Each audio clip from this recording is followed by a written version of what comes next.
Hey guys, so quick video for you on how you're going to connect the ASUS portable monitor to your laptop. So it's super simple, it's nothing difficult.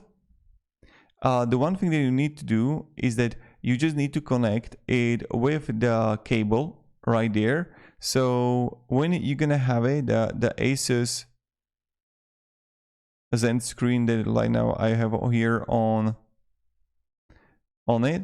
So then what you need to do is that you just need to connect it with the cable, and then you just have to connect it to your laptop like you see right here on the screen. So first you're going to connect it on ASUS and then just connect it to your laptop. But what can happen is that you're not going to have the option to connect it only because let's say the ending is different. Then you just have to get adapter. So that's something that you need to have adapter for it. Therefore, so you're gonna have like two USB and mini HDMI ports, provide versatile connectivity. So then you just have to have like USB-C to HDMI or mini HDMI to the normal HDMI. So I'm going to have like mini HDMI to HDMI adapter. And you need to buy something like this.